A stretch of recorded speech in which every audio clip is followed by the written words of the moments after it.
कर के अग्रभाग में कराग्रे वसते लक्ष्मी, यहाँ लक्ष्मी का वास होता है, इसलिए तो ऐसे ऐसे किया जाता है तो रुपया का इशारा होता है। यहाँ लक्ष्मी का वास होता है उंगलियों में।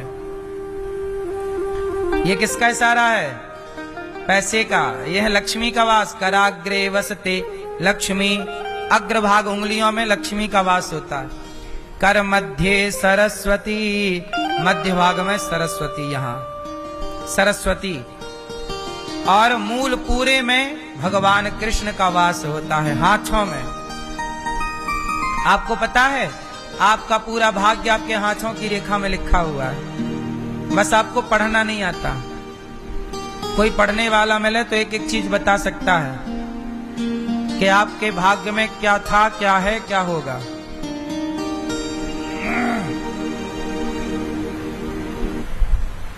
सब कुछ है। आता आपको हाथ देखना?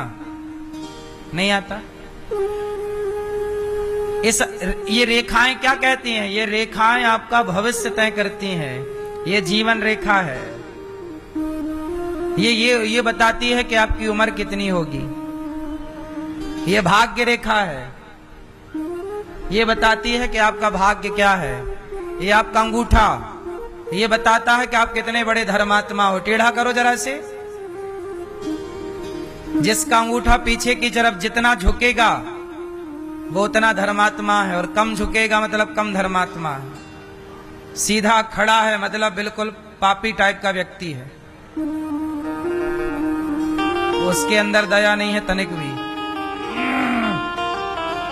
तनिक भी वो धर्मात्मा नहीं है। तोड़ मत देना साहब।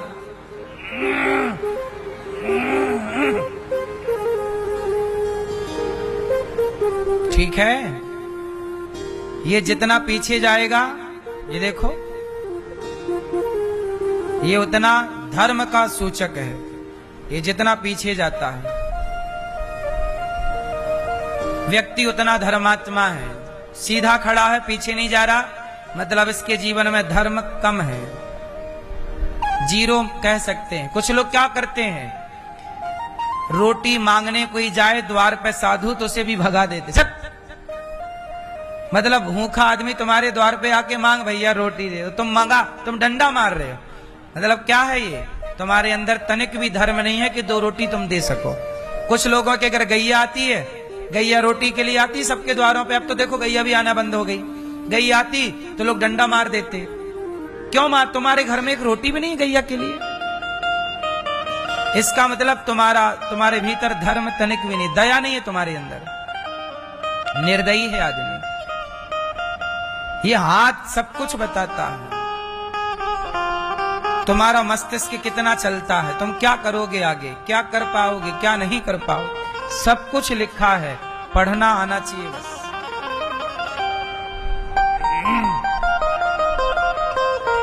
हर व्यक्ति का भाग्य उसके हाथ में ईश्वर लिख के भेजते हैं। ये ले, जो तूने किया, तेरे कर्मों ने तेरा भाग्य निर्माण किया। ये तुमने जो किया वही रेखाएं हैं।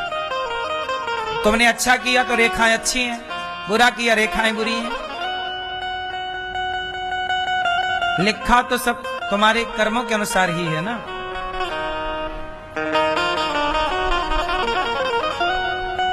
इसलिए कहता हूं कि अच्छे कर्म करो, सवेरे जल्दी जागो, चलो थोड़ा स्नान, सवेरे का सूर्योदय का दर्शन किया करो, सवेरे चिड़ियों का चहकना सुनो, देखो, ये प्रकृति का आनंद लो ना। सुबह कितनी सुंदर होती है पता आपको? सूर्योदय कितनी, आप एक भी दिन यदि सवेरे जल्दी जागेंगे तो सच बताओ, जब आप सवेरे जल्दी जागते हैं और उगते हुए सूर्य को देखते हैं तो वो सवेरा सवेरा सुबह अच्छा लगता है ना। और आप सोचते हैं कि यार अब मैं रोज सवेरे उठूंगा, लेकिन अगली बार फिर आप लेट सोते हैं। इसका मतलब आपका मन भी चाहता है कि आप सूर्योदय देखें, लेकिन आप इतने आलसी हैं कि आपका आलस्य आप पर भारी पड़ जाता है और आप सूर्योदय नहीं देख पाते रोज का। कभी कभी आप देखे होंगे, पर सुबह बहुत खूबसूरत होती है। आजकल के लोग सुबह तक नहीं देखते दादाजी। क्या नहीं देखते? बोलो। सुबह नहीं देखते आज के लड़के, आज के लड़के लड़कियां सुबह नहीं देखते, दोपहर देखते हैं, शाम देखते हैं, और रात तो पूरी रात देखते हैं। तब देखते हैं जब कुछ नहीं दिखता, उल्लुओं के टाइप के। आज का आदमी कैसा उल्लू है, उल्लू भी रात को देखता है, ये भी रात को ही देख रहे हैं। निशाचर, निशा मतलब रात्रि, चर मतलब चरना। आजकल रात भर आदमी चरता है, खाता है, 12 बजे रात के खा रहा है। आप लोग रात को खाते हो? कितनी रात को खाते हो? शादियों में जा जा के 12-12 बजे तक तुम तंदूरी रोटी के पीछे लगे रहते हो। चर रहे हैं पूरी पूरी रात, और घूम घूम के चर रहे हैं। जैसे नहीं वो भैंस चरती है, भैंसा चरता है, घूम घूम के चरता है। बोलो हाँ। आदमी अब कहां रहे, जानवर टाइप के नहीं हो गए, चर रहे, घूम, जबकि भोजन एक जगह पर बैठ के करना चाहिए। आदमियों वाले लक्षण अब कहां रहे? अब तो आदमियों के अंदर जानवरों वाले लक्षण, जानवरों वाले लक्षण। बताओ, तुम्हारे दादा परदादा, बाप दादे, दादा नाना दादा, ये बैठ के खाते थे कि चर के खाते थे, चल चल के? बोलो। तो बैठ के खाना सही है कि चल चल के खाना? चल चल के तो बैल खाते हैं, चल चल के कौन खाता है? अरे एक आसन पर बैठो, भोजन तो लक्ष्मी, भोजन तो अन्नपूर्णा है। भोजन का भोग लगे भगवान जी को, फिर जल का आचमन हो, जल से भोग लग के भगवान का धन्यवाद प्रभु। बैठ के सुव्यवस्थित, जूता पहने हैं, खड़े हैं, यहां वहां पगुरा रहे हैं, खा रहे हैं। ये कोई खाना है साहब?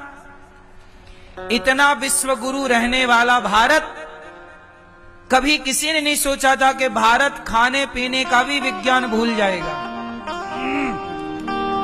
किसी ने नहीं सोचा था कि इस देश में खाने पीने तक का ज्ञान नष्ट हो जाएगा। सच बताऊं, आप लोगों के भीतर, आप लोग मतलब कुछ लोगों के भीतर खाने पीने का भी विज्ञान नष्ट हो चुका है, खाने पीने का भी संस्कार नष्ट हो चुका है। बात सही है कि गलत है? कब खाएं कब ना खाएं, क्या खाएं क्या ना खाएं, कितना खाएं कितना ना खाएं, क्या क्या खाएं क्या क्या ना खाएं, ये विज्ञान है। आयुर्वेद बताता है क्या खाओ क्या ना, ये सब ज्ञान था हमारे पुराने लोगों को। उस विधान से हम लोगों ने खान पान अपना बनाया था।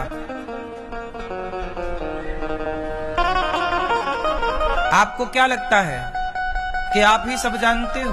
पहले के लोग अनपढ़ गंवार थे, पहले के लोग कम पढ़े लिखे थे, तुमसे ज्यादा जीते थे, स्वस्थ जीते थे। आज तुम जितनी ज्यादा डिग्रियां दिखा रहे हो, उतनी बीमार हो, उतनी जल्दी मर रहे हो, और बने अपने आप में बड़े होशियार हो आप। इसलिए पहले क्या करें? पहले जागो, पृथ्वी माता को प्रणाम करो, हे पृथ्वी मां आपका धन्यवाद। और इसके बाद अपना दाहिना पांव सबसे पहले जमीन पर रखो, पृथ्वी मां को प्रणाम करके भगवान का धन्यवाद दो। सवेरे जाग कर 2-4 गिलास पानी पियो, ताकि शरीर में पानी के प्रेशर से और जितनी आंतों की गंदगी है सब एक जगह जाके इकट्ठी हो। 10-20 कदम चलो। इसके बाद पहले के लोग क्या करते थे? खुले में शौच करने जाते थे, तो पानी पी के जाते थे, तो 100-200 कदम चलते चलते, चलने से क्या होता है, जितना भी रात भर में खाया था कल, वो मल जो है वो इकट्ठा हो गया मल की थैली में। और जब जाते थे तो वो, चूंकि आपने चल लिया ना, अब आजकल क्या बिस्तर छोटे, सीधे वॉशरूम में घुस गए, चलना हुआ नहीं, इसलिए आपका पेट साफ नहीं होता, इसलिए पेट में गंदगी बनी रहती है और वो तमाम बीमारियों के रूप में परिणत हो जाती है। शौच करने के पहले कम से कम 200 कदम चलना जरूरी है। बोलो हाँ कि ना? 4 गिलास पानी पियो, 100 कदम चलो, फिर नहाओ, फ्रेश हो, और नहा के सूर्य भगवान को कपड़ा साफ पहन के सूर्याय नमः, आदित्याय नमः, भौमाय नमः, सूर्य भगवान को जल चढ़ाओ।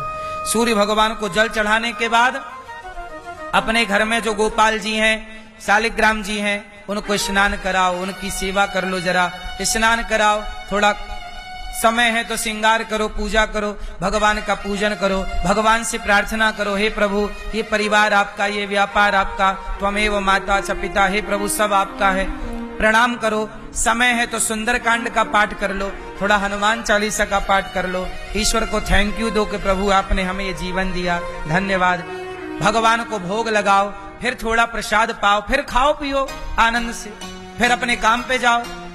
पहले हाजिरी भगवान के चरणों में लगाओ, नहा के लगाओ, शरीर को स्वस्थ रखो, ना हो तो शौचम, क्या क्या चाहिए आजकल, सत्यम नास्ति तपः शौचम दया दानम न विद्यते।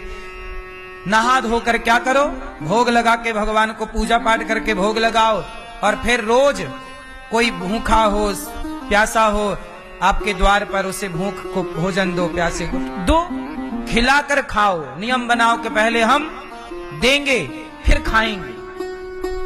अब आप लोग क्या करते हैं, सवेरे बिस्तर आंख खुली नहीं कि चाय बिस्किट, वाह ये वही धर्म है। आज तुमने सूर्योदय हो गया, तुमने क्या पुण्य का काम किया, बस चरने लग गए, ये कोई धर्म? अरे पहले किसी को खिलाओ। इसलिए हमारे सनातन में पहली रोटी अलग निकाल के रखी जाएगी, ये गाय की है। पहले कौन खाएगा, बोलो, गाय। और आखिरी रोटी कौन खाएगा, कुत्ता।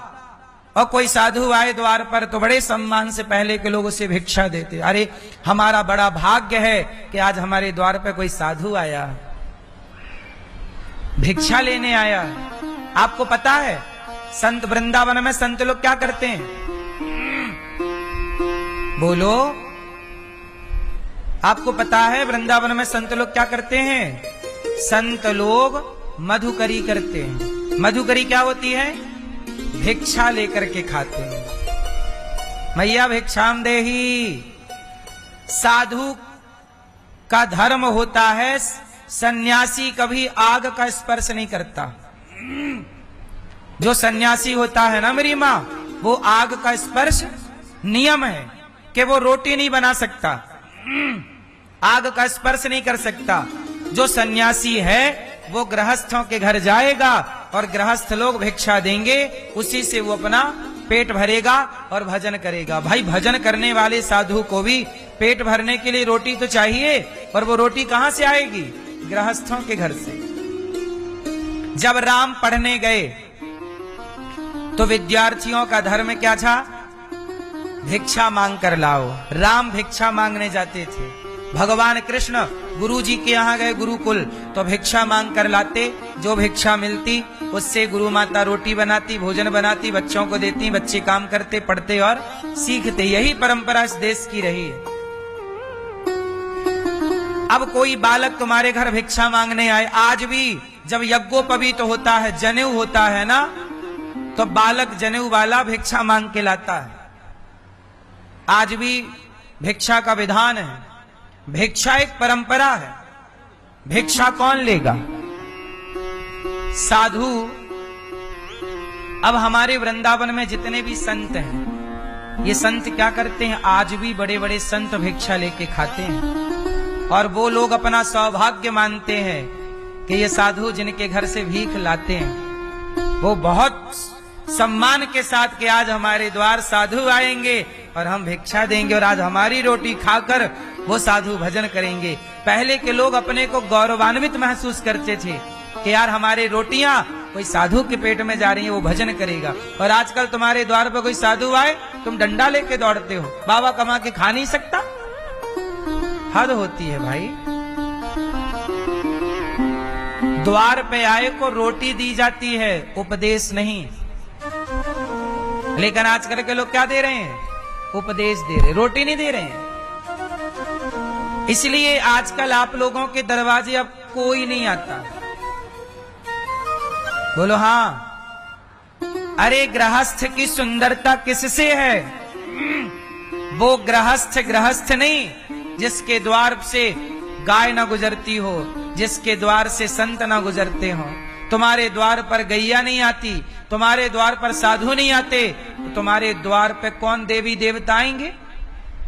फिर तुम्हारे द्वार पे कौन आएगा, फिर तुम्हारे द्वार पर शराब आने लग जाएगी, तुम्हारे द्वार पर वैश्याएं आने लग जाएंगी। आज यही तो हो रहा है, साधु संत द्वार पे आते नहीं है, गैया आती नहीं है, तो आजकल आपके द्वार पे कौन आता है? आजकल शराब आती है आपके द्वार पे, शराब घरों पे आ रही है, शराब पी रहे हैं। आपके द्वार पर कौन आ रहा है? नाचने वाली आ रही हैं, अर्धनग्न स्त्रियां आ रही हैं। जब साधु संत अच्छे लोगों की एंट्रियां बंद हो जाएंगी तो अपने आप बुराई प्रवेश करेगी। बोलो हाँ कि ना? आपके द्वार पर संत लोग आते हैं? बोलो, रोज आते हैं? कभी कभी आते हैं, पर गौरी गोपाल के द्वार पर रोज हजारों संत भिक्षा लेने आते हैं। और ये दास अनिरुद्ध गृहस्थ है ना, मैं अपने गृहस्थ धर्म का पालन करता हूं। रोज 12 महीने सवेरे 8 बजे घड़ी में, सुबह 8 बजते ही गौरी गोपाल में ये संत आकर के लाइन लगाकर खड़े होकर और गौरी गोपाल से दाल चावल सब्जी रोटी खीर पूड़ी लेकर जाते हैं, खाकर भजन करते हैं। ये नित्य की सेवा है 12 महीने। हम गृहस्थ हैं साहब, हम अपने गृहस्थों का गृहस्थ कर्तव्य पालन कर रहे हैं। गृहस्थ की सुंदरता किससे है कि द्वार पर सदा साधु संत आते रहें, अन्नपूर्णा की कृपा बनी रहे, रोटी बने। हे भगवान, केवल हमारे बच्चों के लिए और हमारे लिए ही भोजन ना बने, अपितु साधु संतों के लिए, दीन दुखियों के लिए भी हमारे घर भोजन बनना चाहिए।